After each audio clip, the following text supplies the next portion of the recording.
Belajar ridho ketika menerima, belajar ikhlas ketika melepas. Segala sesuatu yang ditakdirkan untukmu pasti akan datang kepadamu. Dan segala sesuatu yang tak ditakdirkan untukmu tidak akan pernah menjadi milikmu. Ya Allah, kenapa bukan dia?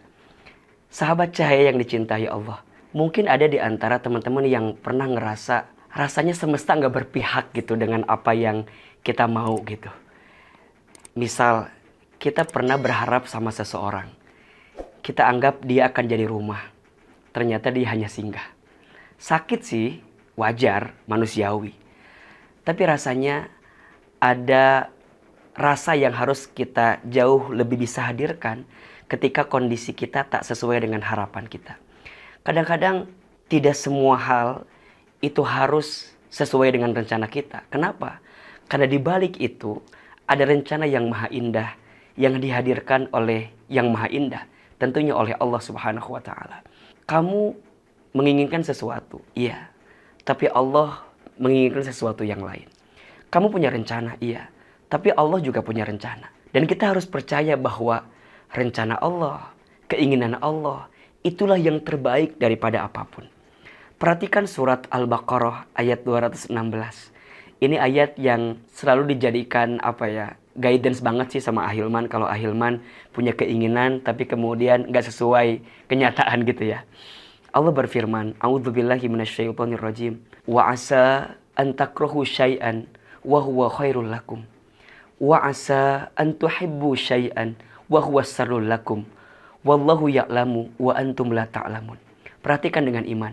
Dan boleh jadi kamu membenci sesuatu padahal itu baik bagimu. Dan boleh jadi kamu menyukai sesuatu padahal itu buruk bagimu. Allah Maha tahu, Allah lebih tahu, sedangkan kamu tidak tahu. Dari ayat ini kita harus punya sikap namanya husnuzon ya, dengan apapun yang datang dalam kehidupan kita. Termasuk dengan skenario ketentuan yang Allah hadirkan dalam kehidupan kita. Apalagi tentang urusan perasaan ya, tentang urusan jodoh gitu. Jodoh itu kan di tangan Allah Subhanahu wa taala gitu. Kadang sekuat apapun kita berusaha, sehebat apapun kita ikhtiar gitu ya. Tapi kalau kemudian Allah memiliki rencana lain tentang jodoh kita, maka kita nggak bisa ngapa-ngapain gitu. Nah, maksudnya apa? Dalam proses menemukan jodoh terbaik, hadirkan Allah di dalamnya. Jodoh itu dicari dan dinanti. Dicari dengan cara yang terbaik, dinanti dengan penantian yang terbaik. Ketika engkau mendapatkan seseorang yang sesuai dengan maunya kita, alhamdulillah. Tapi ketika ternyata yang kita inginkan itu tidak berpihak terhadap kita, maka jangan pernah gelisah, jangan pernah galau dengan keadaan itu. Kenapa? Boleh jadi orang yang selama ini kita harapkan kemudian tidak berjodoh dengan kita, karena Allah tahu bahwa orang itu bukan yang terbaik untuk kita. Jadi mikirnya tuh harus lebih terbuka gitu. Nah, sikap husnuzon ini yang harus kita hadirkan. Jadi nggak ada bahasa gini, aku tuh setelah putus sama dia jadi nggak tahu jalan pulang. Emang kenapa? Iya, karena hampir semua jalan pernah aku tempuh bersama dengan dirinya gitu. Nggak gitu kalimatnya gitu. Atau ada bahasa gini, aku tuh pas putus sama dia tuh jadi nggak bisa makan apa-apa. Emang kenapa? Iya, karena hampir semua menu pernah aku makan bersama dengan dirinya. Kayaknya rapuh banget hidup ini kalau kayak begitu. Hidup kita tidak semengkhawatirkan apa yang kita pikirkan. So, sikap terbaiknya apa? Husnuzon. Dan husnuzon ini adalah landasan utama untuk naik kepada sikap yang selanjutnya. Apa? Ridho. Nerima dengan ketentuan Allah. Belajarlah untuk menerima dan ridho atas segala ketentuan yang Allah hadirkan. Jangan pernah membenci keadaan. Karena malam pun tidak pernah menghina takdirnya menjadi gelap. Jangan pernah menghina keadaan. Karena daun pun tidak pernah marah kepada angin yang membuat dia terjatuh dari ranting pohonnya. Belajarlah menerima. Malam itu dia gelap. Tapi saat dia menerima kegelapannya, Allah kemudian hadirkan bintang dan bulan yang bisa menerangi kegelapan tersebut. Sahabat cahaya yang dirahmati Allah, kadang-kadang kita itu hanya butuh waktu untuk lebih nerima saja dengan apa yang Allah hadirkan dalam kehidupan kita. Belajar ridho ketika menerima, belajar ikhlas ketika melepas. Segala sesuatu yang ditakdirkan untukmu pasti akan datang kepadamu. Dan segala sesuatu yang tak ditakdirkan untukmu tidak akan pernah menjadi milikmu. Maka ketika engkau punya harapan, tapi ternyata kenyataannya tak berpihak dengan apa yang kamu harapkan, ridho dulu, nerima dulu. Buka hati kita dulu, buka mata kita dulu, dan yakin di balik apapun yang terjadi, selalu ada hikmah yang sedang Allah hadirkan dalam kehidupan kita. Nah, pertanyaan selanjutnya, Ahilman, bagaimana caranya agar kita bisa ridho? Caranya, ingat 3 ayat ini saja. Yang pertama, tadi tuh surat Al-Baqarah 216, ingat apapun yang Allah hadirkan untuk kita itu pasti yang terbaik. Ingat itu ya. Allah tuh nggak mungkin ngasih yang nggak baik untuk kita. Allah itu nggak mungkin ngasih sesuatu yang nggak pas untuk kita. Pasti Allah tuh lebih tahu mana skenario terbaik untuk kita. Makanya sering Ahilman sampaikan, ada 3 keyakinan di hati kita yang harus kita pastikan tentang keyakinan kita kepada Allah. Yang pertama, tidak ada satupun yang lebih sayang kepada kita kecuali Allah. Ingat ya, ketika Allah menghadirkan skenario hatimu patah, hatimu sakit, ingat, Allah mematahkan hatimu bukan untuk menghancurkanmu, tapi Allah mematahkan hatimu agar kamu bisa lebih kuat, sehingga Allah hadirkan orang lain yang bisa lebih membahagiakan hatimu di kemudian hari. Jadi belajar lebih menerima itu. Yang kedua, tidak ada satupun yang lebih mengetahui tentang diri kita kecuali Allah.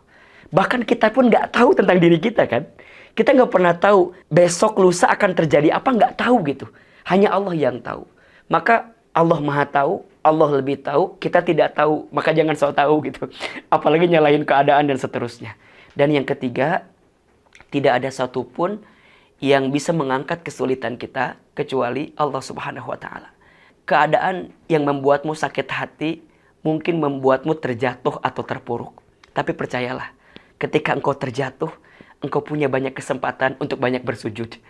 Engkau banyak kesempatan untuk banyak berdoa. Kalau sudah tidak ada lagi telinga manusia yang bisa mendengarkan keluh kesah kita, maka sudah saatnya tempat sujud kita menjadi tempat healing terbaik agar kita bisa memohon dan meminta kepada Allah. Kalau sudah tidak ada sandaran manusia atau pundak manusia untuk bisa bersandar, sudah saatnya tangan ini menengadah meminta kepada Allah atas setiap perasaan yang sedang kita hadapi. Maka teman-teman yakin ya, apapun yang Allah hadirkan untuk kita pasti yang terbaik. Sungguh tidak ada yang kurang yang Allah berikan kepada kita. Yang kurang siapa? Yang kurang kita saja. Ahilman, kita kurang apa? Kita ini dikasih nikmat, kurang syukur. Dikasih ujian, kurang sabar. Ketika beramal, kurang ikhlas. Ketika ada takdir, kurang ridho. Kalau dikumpulin, mohon maaf, kurang ajar ya. Jadi kadang-kadang masalahnya bukan di Allah, jadi kitanya aja gitu. Jadi kita yang kadang-kadang ngerasa bahwa kok gini. Enggak. Pasti yang Allah hadirkan itu yang terbaik. Yang kedua, yakin Allah tidak mungkin memberikan beban kepada kita melebihi batas kemampuan kita. La yukallifullahu nafsan illa wus'aha. Ya, Allah memberikan beban kepada kita karena Allah tahu tubuh kita, hati kita kuat untuk menerima beban itu. Maka jangan pernah bilang gini, enaknya orang mah nggak ada beban kayak saya gitu. Enaknya orang mah, jangan. Kenapa? Karena Allah menitipkan masalah sebesar apapun kepadamu. Karena Allah tahu hati dan pundakmu kuat untuk menghadapi itu semua. Dan yang ketiga harus yakin, fa inna ma'al usri yusra, inna ma'al usri yusra. Maka sesungguhnya bersama kesulitan ada kemudahan. Sesungguhnya bersama kesulitan ada kemudahan. Ya sudah, orang yang sudah pergi meninggalkanmu, udah, buanglah mantan pada tempatnya. Ya. Jangan gelisah lagi, jangan galau lagi. Sekarang buka hati, kemudian ya pastikan kesendirian kita untuk jadi momentum terbaik agar kita bisa menanam banyak kebaikan saja. Ingat ya, kadang-kadang waktu sendiri itu penting sih. Untuk apa? Untuk kita menemukan makna di balik apapun yang terjadi. Dan kita harus ingat, di balik kegelapan selalu ada cahaya yang sedang dihadirkan. Maka boleh jadi ya orang ninggalin kita ya gak apa-apalah. Karena sebentar lagi ada orang lain yang akan dihadirkan oleh Allah untuk kita. Apa kuncinya? Ridho, menerima, ikhlas, melepas. Ini kuncinya. Ridho, nerima, ikhlas, melepas. Kenapa sampai sekarang kok belum datang juga penggantinya? Mungkin ada di hati masalahnya. Engkau belum ridho dan engkau belum ikhlas melepaskannya. Tapi kalau engkau sudah bisa nerima itu, percayalah akan banyak kebaikan yang sedang Allah hadirkan untuk kita. Nabi Shallallahu Alaihi Wasallam bersabda, sesungguhnya pahala itu tergantung beratnya ujian. Wa inna Allah idza ahabba qauman ibtalahum. Dan sungguh Allah apabila mencintai suatu kaum, Allah akan menguji kaum tersebut. Allah menguji hamba tersebut. Apa sikapnya? Faman radiya falahu ridha, wa man sakhita falahu sukhtu. Barang siapa yang ridho dengan ketentuan Allah, maka Allah ridho kepadanya. Dan barang siapa yang benci dengan ketentuan Allah, maka Allah juga benci kepadanya.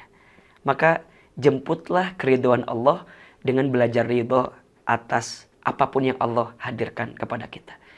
Cinta terbaik memang bukan dia yang datang karena kelebihanmu. Tapi cinta terbaik adalah dia yang siap bertahan walaupun tahu kekurangan dalam dirimu. Orang yang tidak bisa bertahan dengan apa yang kita hadirkan, berarti dia bukan cinta yang terbaik untuk kita. Kadang kita nggak butuh cinta yang sempurna. Karena cinta itu sudah sempurna dengan maknanya sendiri. Kita harus lebih menyempurnakan apa yang ada di ikhtiar kita. Karena percayalah, ikhtiar kita adalah amal soleh kita. Ikhtiar kita adalah usaha terbaik yang kita hadirkan untuk mendapatkan keridhaan Allah Subhanahu wa Ta'ala. Percayalah dengan kekuatan doa. Doa itu senjatanya orang beriman. Jika doamu belum dikabulkan di waktu yang cepat, maka Allah akan kabulkan di waktu yang tepat. Mudah-mudahan Allah hadirkan kebaikan, belajar ridho dengan menerima, belajar ikhlas ketika melepaskan. Doakan orang yang pergi meninggalkanmu. Karena doa yang baik akan kembali kepada yang mendoakannya. Insya Allah, ya kalau tidak tahun ini, tahun depan ya. Mudah-mudahan Allah gantikan dengan yang lebih baik. Wallahu a'lam bishawab. Amin ya rabbal alamin. Assalamualaikum warahmatullahi wabarakatuh.